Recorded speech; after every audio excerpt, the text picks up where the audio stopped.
I wanted to ask the question, in Pokemon, what makes a rival suck? You know, Pokemon rivals? These lovable characters that range from some girl that does nothing to some boy who also does nothing to that one kid that punches you in the f***ing lungs. But really, what does a rival have to do or not do for it to be considered, bad? And in this series, which rivals were the very worst? Who has got the sauce? And at the end of the day, who ends up void, forgotten, existentially pointless, and sourceless? Let's find out. Fantastic. What makes a rival bad? Well, what makes a rival good? Well, what's even the purpose of a rival? Now, contrary to popular belief, Pokemon rivals don't just exist to be the punching bags of terminally online fans or to be pasted on the lunchbox of that one weird kid in school whose parents really scared you. No. In Pokemon, a rival should establish a baseline of strength as to where you should be in the game, give the player useful information, and act as a guide to the game's mechanics / the new region that they inhabit. Have enough distinct character traits to set themselves apart from the other in-game characters and previous rivals. Actually, let me take 15 steps in the wild without reminding me that Pokeballs can be used to catch Pokemon, or that my Gmail is out of space again. I don't care.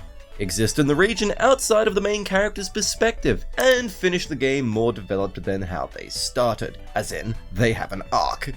Flip it. In Pokemon, a rival shouldn't have such a lack of substance that their entire personality or character can be accurately summated in 1 to 2 sentences.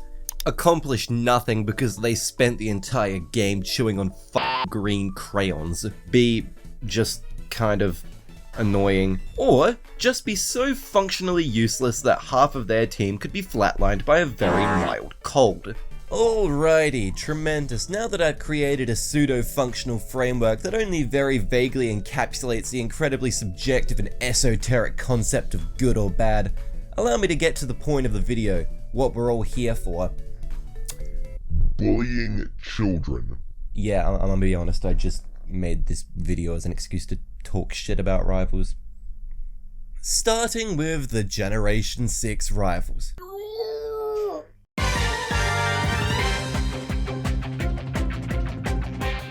That's correct, Pokemon X and Y's infamously bland and pointless rivals, Tiano, Trevor, and Shauna. A trio as iconic as acid reflux, hangnails, and property tax. This trifecta of malignant skin tumors pretty much suffer from every issue I've just explained. Tiano can be described entirely as guy who really likes dancing. Trevor can entirely be summarized by, oh boy, I sure love studying.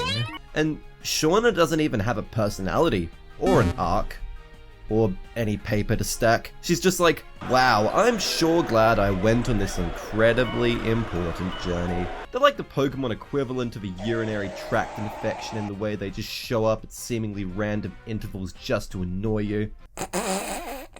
I'm really letting these kids have it right now, aren't I? They're not that bad.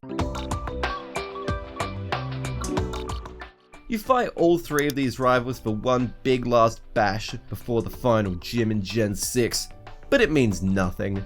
They haven't grown in any substantial ways. Their team and team styles aren't indicative of any character growth. They don't offer anything to the region or its world outside the very limited interactions they have with your main character. They are a void of light. They are the feeling of being stuck in a Build-A-Bear workshop for 17 hours with no food or water. Another set of rivals that are superfluous in parallel ways to the French disappointment trio is Brendan and May. Okay, well, what are they about? I mean, they're the spawn of the professors. Good start. They give you a pair of goggles, that means you don't get sand in your eyes. I suppose in the remakes they can Mega Evolve after you beat the champion. Look, I am properly blanking here, okay? They're supposed to be the main rivals in Generation 3, but they're actually far less interesting than some crazy dragon chick and that one kid born so frail he came close to getting KO'd by natural causes at like the same age that most kids are learning how to ride a fucking bike. They're a classic case of a rival having absolutely no tangible place in the universe outside the narrow context of aiding some blank-eyed kid that rocks up and steamrolls an entire region of adults. One thing that I've neglected to mention thus far, but I do feel should go without saying, is that a character can reasonably tick off any number of the invisible boxes I've created for what makes them good or bad, and still be functional as a rival, but still end up being, shit in, interesting and contemporary ways, let's say.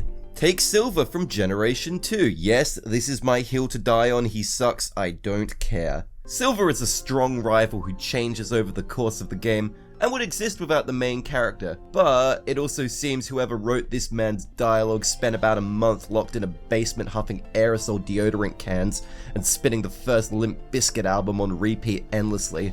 His entire character arc is just, I'm pointlessly an arsehole, and now I'm slightly less of an arsehole by the end of the game. Sucks as well since his Team Rocket connections are also underutilized, which is pretty much the case for Hop and Hal, two rivals that, minus the obvious gang affiliations, technically fulfill the functions of a rival, but just don't go nearly far enough with their arcs about living up to their family. Also, Trace is the worst rival in the series, and given the chance I would steal at least 5 items of sentimental value out of his house.